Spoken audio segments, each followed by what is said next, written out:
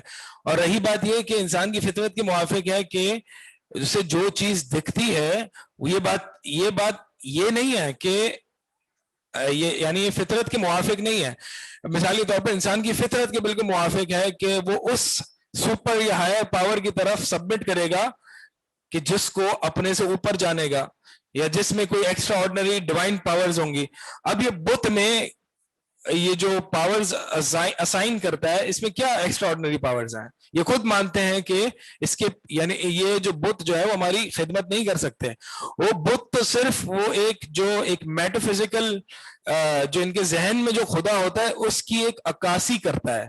اس کو ایک مشرک جو آئیڈل ورشپر ہوتا ہے اس کو پتا ہوتا ہے کہ یہ بت ہل بھی نہیں سکتا، اس کو پتا ہوتا ہے. لیکن وہ جو تصور رکھ رہا ہے، جو اس کے ذہن میں خدا کا تصور ہے، وہ بت نہیں ہے، وہ بت نہیں ہے. اس کو بس ایک ایسی چیز چاہیے ہوتی ہے کہ وہ سامنے دکھے اور میں اس کی عبادت کروں. لیکن وہ عبادت بت کی نہیں کر رہا ہوتا، عبادت اس بت کے پیچھے جو تصور ہوتا ہے خدا کا، اس بت کو جو خدا بنایا ہوا ہوتا ہے. یعنی ابراہیم علیہ السلام کے بھی بت تھے، جب کعبے سے بت کو خالی کیا تو ابراہیم علیہ السلام اور اسماعیل ان کے بھی بت بنے ہوئے تھے. تو اب وہ لوگ جو ہے ابراہیم علیہ السلام کو پوچھ رہے تھے، نہ کہ ابراہیم کے بت کو پوچھ رہے تھے. وہ رکھتے اس لیے ہیں اپنے سامنے کہ جو ہے وہ ہمیں اس کی یاد آئے، ان کی یاد آئے، جس طرح کہ ہم تصویریں وغیرہ رکھتے ہیں. ٹھیک ہے، تو اصل مقصد یہ ہوتا ہے انسان کی فطرت میں تو یہ ہے کہ بت وغیرہ جو ہے وہ ایسا کچھ نہیں ہے، اس کے پیچھے جو خدا کا کانسیپٹ ہے وہ اس کی عبادت کر رہے ہوتا ہے. چل نماز کے بعد انشاءاللہ کنٹینیو کرتے ہیں.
ایک سوال ہے، شرک کریں گے یہود اور نصارہ مسلمان نہیں. نبی صلی اللہ علیہ وسلم نے فرمایا کہ تم اپنے سے پہلے لوگوں کو فالو کرو گے قدم بقدم، حتیٰ کہ ایک گو کے بل میں بھی داخل ہوگا تو تم بھی ان کی پیروی، یعنی تم اتنا اسٹرانگلی ان کو فالو کرو گے کہ تم بھی اس میں داخل ہو جاؤ گے.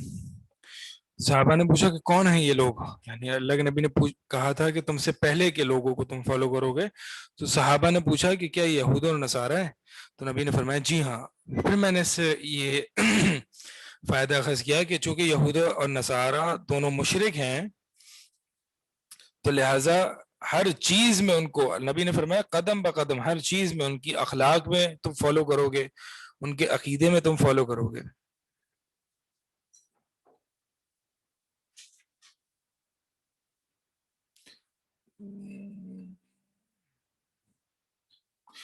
برکت میں عدد اور معیار سے کیا مراد ہے؟ یہ لاسٹ کلاس میں نے بتایا تھا کہ برکت میں خیر کا معنی ہوتا ہے، یعنی کسی چیز میں اللہ تعالیٰ نے خیر رکھی ہو، چاہے اس کا تعلق عدد سے ہو یا معیار سے ہو. یعنی عدد سے ہو مراد یہ کہ اگر آپ کو مثال کے طور پر مال ملا ہوا ہے تو اس کی عدد بڑھ جائے، کوانٹٹی بڑھ جائے تو یہ بھی برکت ہے. اور وہی مال اگرچہ عدد نہ بڑھے لیکن کوالٹی وائز بڑھ جائے، مثال کے طور پر آپ کے جو فضول خرچے ہیں وہ نہ ہوں اتنے.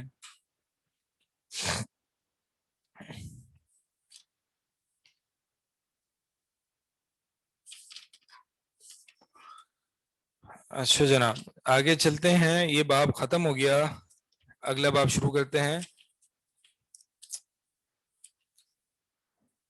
آپ کہہ رہے ہوں گے کہ اتنا جلدی ہم کیوں بھاگ رہے ہیں, کتاب التوحید کیوں اتنی جلدی جلدی کر رہے ہیں؟ اس کی دو وجوہات ہیں. ایک وجہ تو اس کی یہ ہے کہ کافی سارے مسائل توحید اور شرک سے متعلق آپ پہلے سال میں پڑھ کے آ چکے ہیں, اس لیے میں زیادہ تفصیل نہیں بھی کر رہا. اور دوسری وجہ یہ ہے کہ آپ کے پاس صرف یہی سیمسٹر ہے, یعنی اب آپ کا سیمسٹر کب ختم ہونا ہے؟ تو آپ کے پاس سپٹمبر اور ہاں سپٹمبر ہے, اگست اور سپٹمبر ہے, 2 مہینے ہیں. تو میں چاہ رہا ہوں کہ آپ کو ان مسائل کی طرف لے کے جاؤں, نجوم اور آگے جادو کے مسائل آئیں گے, اور افعال القلوب آئیں گے, محبت, اللہ سے محبت, توکل, امید, خوف, یہ ساری چیزیں آئیں گی. تو ان ابواب کی طرف آپ کو لے کے جاؤں جو آپ نے پہلے نہ اتنے طریقے سے پڑھے ہوں. تو قرآن و حدیث تو اگرچہ ہم اس کو گو تھرو کر رہے ہیں تاکہ ہمارا ریوائز ہو, اور جو قرآن اور حدیث سے استدلال کا طریقہ ہے وہ آپ کے ساتھ کرتے ہوئے ہم گزریں. تو اس لیے کتاب التوحید پچھلے سال جو ہے وہ پورا سال تھی, پچھلے سال پورا سال تھی, لیکن اس سال جو ہے وہ ایک ہی سیمسٹر میں رکھی ہے. اس کی وجہ یہ ہے کہ دوسرے سیمسٹر میں اگرچہ آپ عقیدے ہی پڑھیں گے لیکن عقیدے کی ایک دوسری سائڈ پڑھیں گے. ٹھیک ہے, تو جہاں تفصیل کی ضرورت میں سمجھتا ہوں وہاں کرنی چاہیے, وہاں انشاءاللہ میں دیکھ لوں گا اس کو. باقی جو آگے اہم ابواب ہیں ان کی طرف ہم نے ہمارا جانا مقصد ہے. اگلا باب ہے باب ما جاء فی الذبح لغیر اللہ, غیر اللہ کے لیے جانور ذبح کرنے کے بارے میں کیا حکم ہے. باب یہ ہے غیر اللہ کے لیے جانور ذبح کرنا دو طریقے سے ہو سکتا ہے. ایک تو مہمان نوازی اور اکرامن کسی کے لیے جانور ذبح کرنا, تو یہ جائز ہے ناجائز ہے؟ جائز ہے, یہ جائز ہے. اگرچہ ہو اس میں بھی اللہ ہی کے لیے نام پر اللہ ہی کے لیے ذبح ہو رہا ہے, لیکن ایک مہمان کو شرف بخشنا اور مہمان کی عزت کے لیے جو ہے وہ قربانی کرنا جائز ہے. ایک ہے غیر اللہ کے لیے ذبح کرنا تقرباً اور تعظیماً, دو طرح کے ذبح ہم نے پڑھے, تقرباً و تعظیماً. ذبح لغیر اللہ, اکرامن, یہ عربی ہے, اردو نہیں ہے, یہ عربی ہے. اکرامن یعنی اکرام کے لیے, اکرام کرنے کے لیے غیر اللہ کے لیے جانور ذبح کرنا. دوسرا ہے تقرباً, قرب حاصل کرنے کے لیے, و تعظیماً, تعظیم کے لیے. یہ شرک ہے, یہ جائز ہے, کیونکہ اگرچہ ہو اس میں کسی مہمان کے لیے ہی یا کسی کو عزت دینے کے لیے ہی جانور ذبح کیا جا رہا ہے, لیکن ہو اس میں اللہ ہی کے لیے رہا ہے, لیکن اس میں اس کا قرب حاصل نہیں کیا جاتا. قرب حاصل کرنے سے مراد یہ ہے کہ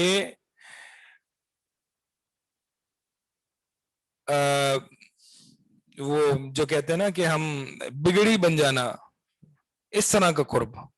وہ تو مہمان کے لیے بھی جب جانور ذبح کرتے ہیں یا کسی اور کے لیے ذبح کرتے ہیں تو کبھی کبھار قرب اس کا بھی حاصل ہونا چاہیے, یعنی ہم اس کے قریب ہوں, وہ ہمارے قریب ہو, ہماری رشتہ داری مضبوط ہو, ہمارا ریلیشن شپ اچھا ہو, تو یہ بھی اگرچہ قرب ہے, لیکن یہ وہ والا قرب نہیں ہے جس میں جو ہے وہ ما فوق الفطرہ غیبی امداد طلب کی جائے. جب جانور کسی ذات کے لیے ذبح کیا جائے تقرباً, یعنی ایسا قرب حاصل کرنے کے لیے جس میں غیبی امداد طلب کر رہے ہوں آپ, یہ بگڑی بنا دینا یا جولی بھر دینا, اس طرح کے الفاظ جو ہے وہ استعمال ہوتے ہیں. تو یہ سارے جو ہے وہ غیر اللہ کے لیے جانور اس طرح سے تقرب حاصل کرنے کے لیے شرک ہے, شرک اکبر ہے, ملت اسلام سے انسان کو خارج کر دیتا ہے.